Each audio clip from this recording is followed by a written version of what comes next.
Hey bosses, hey, good morning, good afternoon, good evening, good night, whatever time of day you are watching these videos. How are we doing today, bosses? Today is a very exciting day because I get a chance to show you all how I do my rolling trays. We have an order for 2 trays, a 3-piece set and a 5-piece set. 3-piece set will be the tray, the jar, and the ashtray. The 5-piece set will be the tray, the jar, the ashtray, a scoop card, and a Doobe tube. Right now, I've already did the mock-up of the design and everything in Design Space. So we're just gonna go in, make maybe a few minor adjustments, and then we're just gonna go on over and print and cut the design. Now, I'm not going to sit here and talk you through the whole print and cut scenario, but it's quite simple. Your image has to be within a perimeter of 6.75 by 9.25. Either the way it goes, it can be the 9.25 width or the 9.25 height with the 6.75 width or the 6.75 height. It just cannot be bigger than those diameters. So that's all print and cut is. Okay, now, right now you see is I am adjusting the pages because I am working with half sheets of the Avery shipping labels, the 5.5 by 8 sheet shipping labels. So I have a couple of the sheets that I only have one label left on. So right now I'm adjusting it on the print setting so I can only print on half the sheet instead of a full sheet. I'm not going to let you sit here through here and watch all of this. I'm going to try to speed through this and hop back on when we get to another part of the video.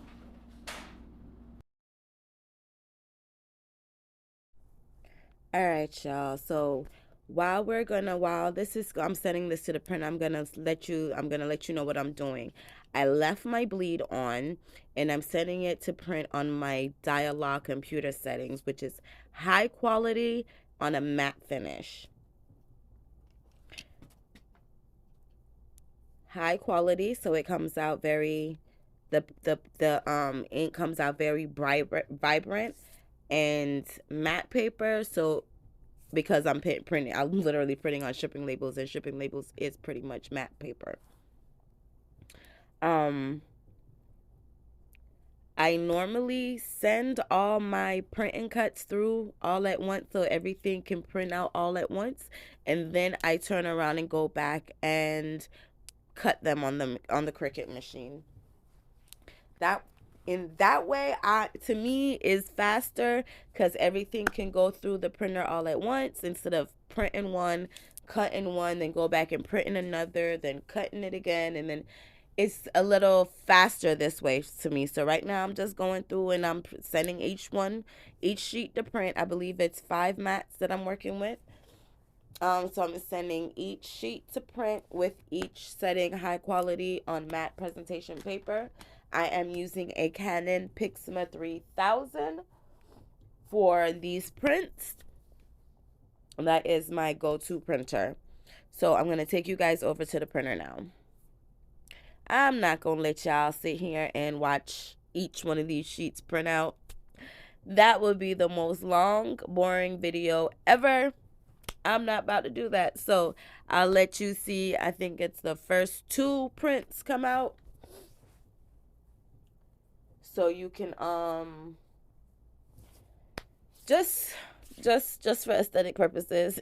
Ain't no real purpose behind me letting you see the prints come out, but 1 or 2 prints coming out. Ain't gonna let you sit here and watch the whole thing, but I'll hop back on when we change positions again.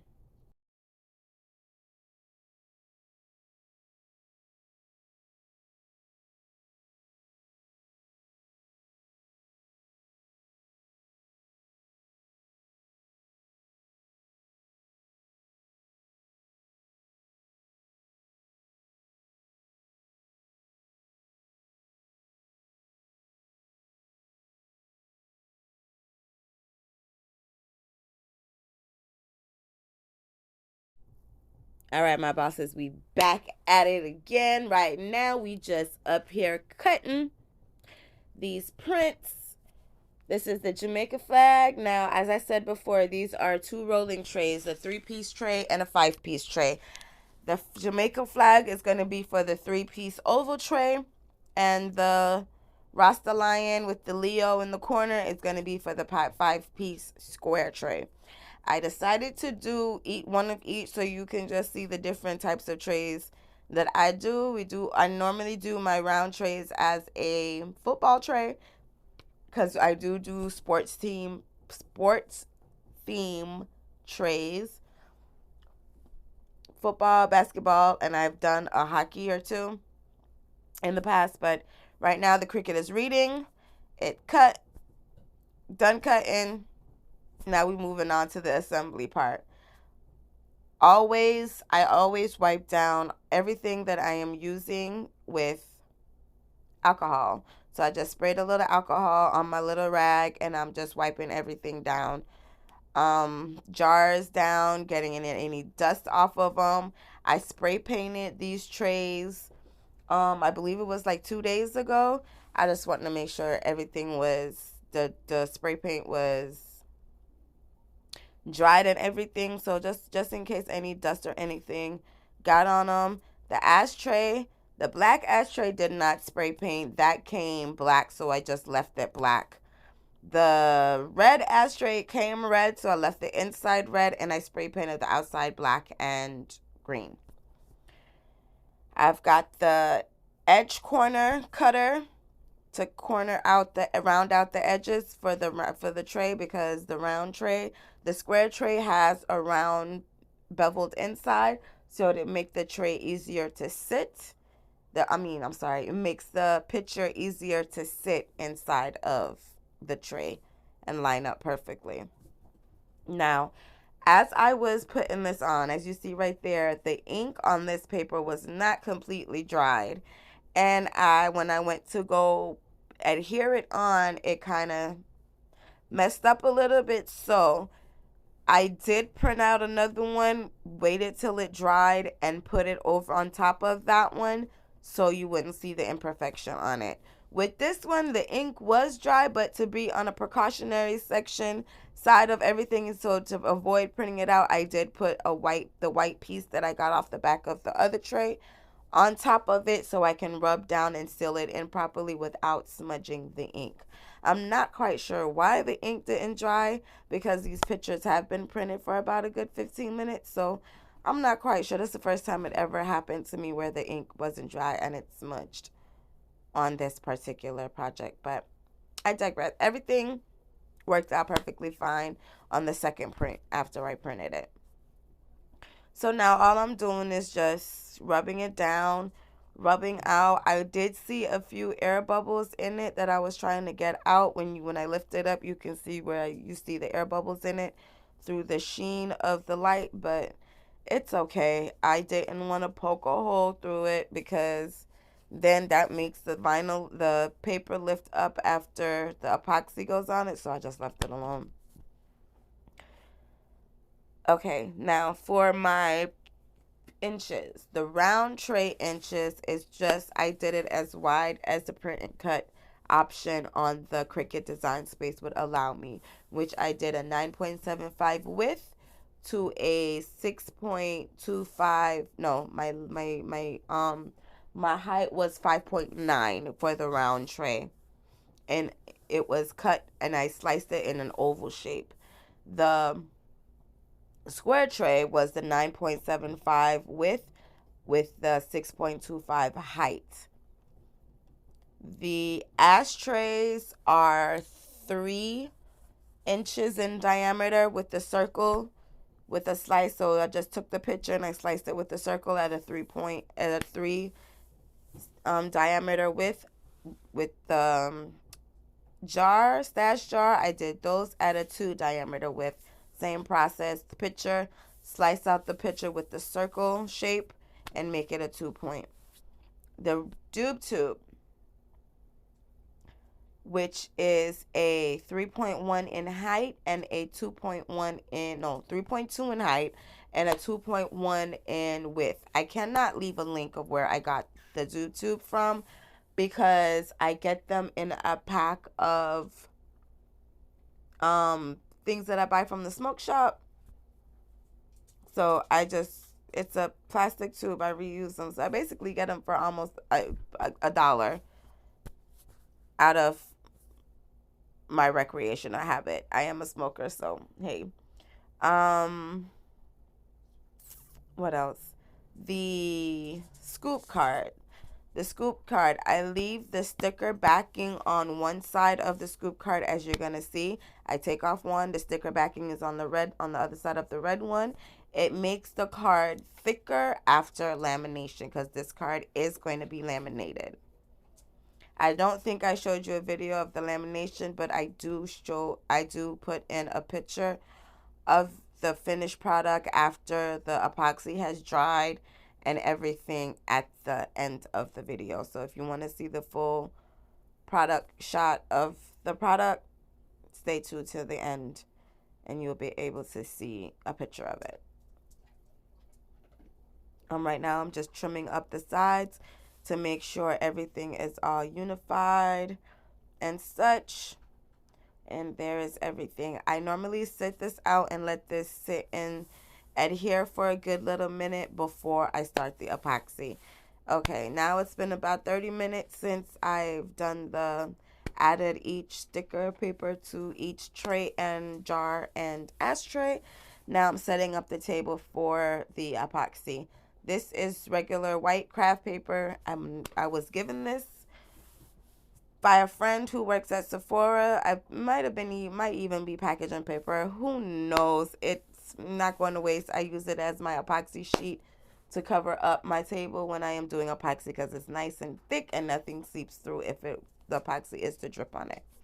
Always wear your gloves when you're working with epoxy. It is FDA approved, so you can eat off of this tray if you wanted to use the tray as an eating tray, but it is toxic on if it is applied to your skin without it being cured. It is toxic in its uncured state. It is non-toxic when it is mixed and cured properly. I use Amazing Epoxy, clear gloss epoxy. It is the best one that I've seen so far. I have used other epoxy and I keep coming back to Amazing. It's a little on the pricier side than others, but you get what you pay for. I am using these little medicine looking cups, came from the Dollar Tree. That is how I portion out my epoxy. So I'm using two parts of part A to 2 parts of part B. It's 1 part to 1 part equal measurements of the epoxy. But whichever epoxy you get, please read the instructions on the bottle because it always tells you how to mix it on each bottle that you get. Now, in my case, in the epoxy that I am using, I am mixing after you have put both part A and part B together. You mix it until it's clear, or mix it for 3. I'm sorry. Let's say this again. You mix for 3 minutes or until the epoxy is clear and no longer has a yellow tint. When it no longer has a yellow tint is when you know that it is fully mixed and ready to be used. Now, Amazing does have about a 20 to 30 minute working time before it starts getting warm and start getting too hard to be pliable. Excuse me. So you do have to work quickly when you are doing this. Now, you see my friend in the background. I forgot to put my mask on when I was before I started mixing, so that is what you see. I'll be back when I'm done mixing. All right, y'all. I'm back. I am done mixing. I let it sit for like 5 minutes so most of the air bubbles can float to the top and lift. You are not going to be mixing it as fast as you see me mixing it. This is on a 2 times speed, so that's why it seems like I am mixing faster than you're supposed to. What I do with my jars.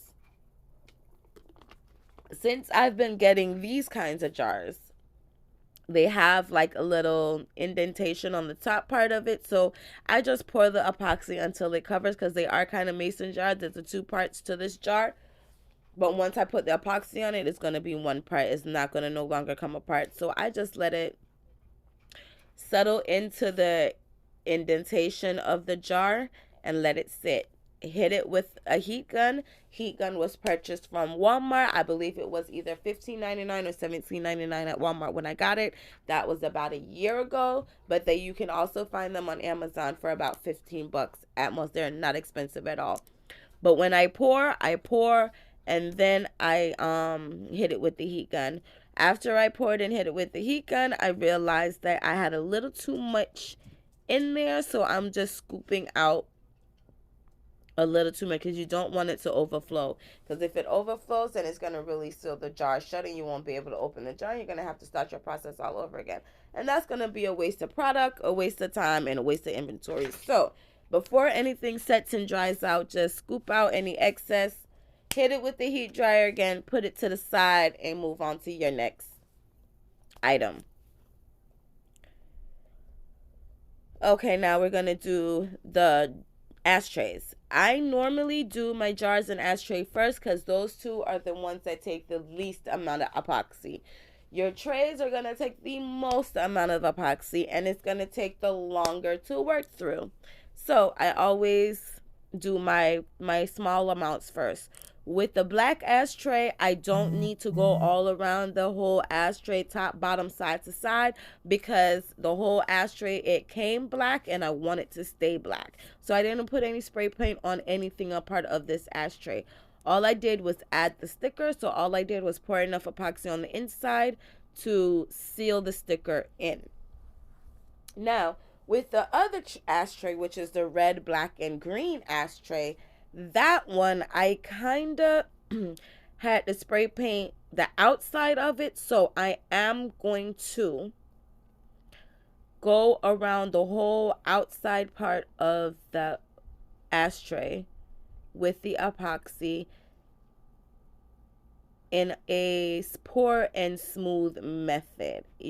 I'm going to pour it on, and I'm going to let it run down the sides and smooth it out as it goes.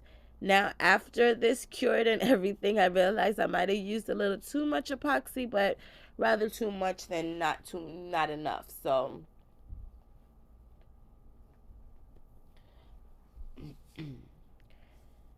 going around the edge, I spray paint the bottom, so you got to seal the bottom too. It's supposed to be a nice thin layer.